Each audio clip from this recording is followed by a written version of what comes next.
सत्सम्मानित मेरे गुरुजन, मेरे साई भक्त, मेरे सभी साथी, सभी को मेरा हृदयपूर्वक सस्नेह सम्मान। ओम साई राम।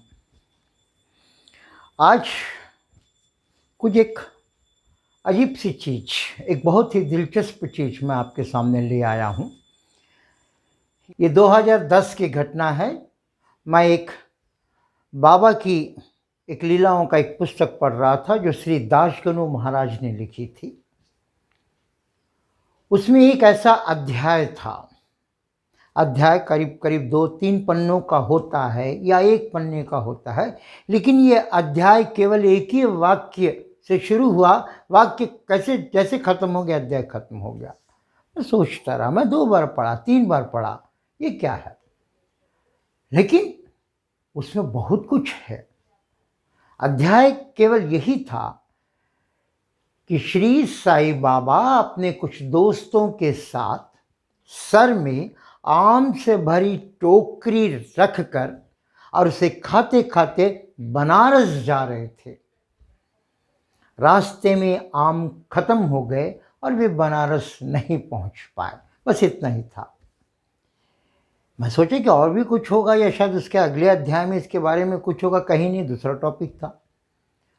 मैं इसे फिर पढ़ा, मैं पुनः पढ़ता रहा।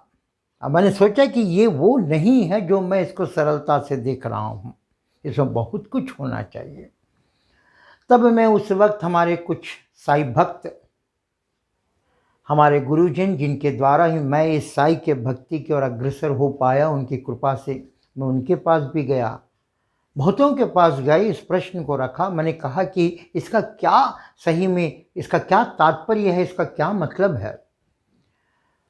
कुछ लोगों ने नहीं बताया, बट कुछ लोगों ने बताया, बट मुझे नहीं लगा कि ये संपूर्ण उत्तर है, कुछ है और। तो 2010 में हम लोग हर साल दिसंबर के माह में शिरडी जाते हैं। उस 2010 में भी हमने गए। ये हमारा परम परम सौभाग्य है कि बाबा के सानिध्य में, बाबा के समाधि मंदिर में हमें भजन करने का एक अवकाश मिला था। तो उस दौरान वहाँ कुछ लोग जो श्रोतागण थे, उसमें बहुत से लोगों से मुझे परिचय हो गया। मैं फिर इस प्रश्न को उनके सामने रखा, क्या आप बता सकते हैं ऐसा इसमें क्या है कि साईं बाबा सर में आम की टोकरी रखकर उसे खाते खाते बनारस की ओर निकले, लेकिन बनारस नहीं पहुंच पाए। किसी ने कुछ कहा, किसी ने कुछ कहा। वहां पर भी मुझे एक असंतुष्टि ही मिली। इस प्रश्न का पूरा उत्तर हमें नहीं मिला जो हमें जच रहा हो। मैंने सोचा कि कुछ और होगा।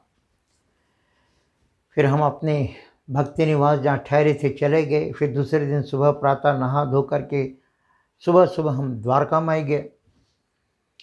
वहाँ पर भी कोई व्यक्ति कुछ और अपने साथियों से बता रहा था। वहाँ पे द्वारका में कुछ ऐसे बाबा के द्वारा उपयोग की गई कुछ चीज़ें थी, उनके बारे में बता रहा था और मैं बहुत गौर से सुन रहा था। फिर बाद में मैंने उनके समक्ष जाकर ओम साई राम का संबोधन करते हुए मैंने भी इस प्रश्न को उनके सामने रखा। उन्होंने बस ये कहकर टाल दिया कि बाबा की कई ऐसी चीज़ें हैं जो हमको तुरंत समझ में नहीं आएगी। बाद में पता चलता है कि बाबा ने ऐसा क्यों किया था, बाबा ने ऐसा क्यों कहा था। उस वक्त हमें, उसी क्षण हमें पता नहीं चलता है। लेकिन कुछ और व्यक्ति इसको बड़े गौर से सुन रहा था। वो हमारे पास आकर के बोला कि बहुत अच्छी चीज़ है, ये बहुत बढ़िया, इसमें बहुत कुछ है अगर सोचा जाए तो। ये केवल एक लाइन का अध्याय नहीं है, अगर इसको हम विश्लेषण करें तो 15-20 पन्नों का अध्याय बन सकता है। मैंने कहा हाँ, इसीलिए तो मैं इस प्रश्न को पकड़ा हूँ। और पर उन्होंने भी कुछ बताया, लेकिन उनके बताने में शायद वो नहीं बता सके सीधा तौर पर वो नहीं बता सके जो मैं चाहता था, लेकिन उनके उत्तर से मुझे वो उत्तर मिल गया जो मैं चाहता था। उसमें कुछ छुपा हुआ था। मैं फिर रास्ते भर इसको सोचते सोचते मैंने सोचा कि हाँ, यही सही है, यही चीज़ उन्होंने मुझे बताया है। मैंने वहीं हम अपने भक्ति निवास की ओर जा रहे थे, लेकिन पीछे मुड़ करके मैंने फिर प्रणाम किया कि मुझे मेरे प्रश्न का उत्तर मिल गया। हो सकता है ये प्रश्न का उत्तर आप लोगों के जरिए, आप लोगों के द्वारा, अगर हो सकते हैं प्रश्न का उत्तर सही ना हो, पर मुझे अब तक यही लगा है, था ये कि हम बाबा बनारस जा रहे थे, मतलब बनारस हमारे लिए एक मुक्ति का द्वार है, मोक्ष का द्वार है, भवसागर को तारने वाला एक प्रयत्न है। इस जिंदगी के लिए हम मोक्ष की प्राप्ति के लिए इस जीवन को जी रहे हैं, लेकिन रास्ते में जो आम खा रहे थे, आम के मजे जो ले रहे थे, और यहाँ हमारी जिंदगी में रास्ते में इस मोह माया सांसारिक बंधन, ये पैसा कमाना, घर बनाना, ये रुपया, ये गाड़ी, ये घोड़ा, ये बंगला, इनके बीच में हम इतने अपने आप में इसी को कमाने में इतना आनंद प्राप्त करते रहे, जो सही जो परमानंद होती है उस परमानंद से दूर इसी को ही हम महा आनंद समझने लगे, और इसी को कमाने में, इसी के उलझन में हम जो हमारा जो सही मार्ग था, मोक्ष का जो मार्ग था, उससे हम भटक कर कहीं और चल गए। इसी को जिंदगी समझे, यही हम इसी मोह माया सांसारिक बंधन से हमने इस वस्तुओं को ही हमने परमानंद इसी में देखकर सोचा कि यही एक ज़िंदगी है।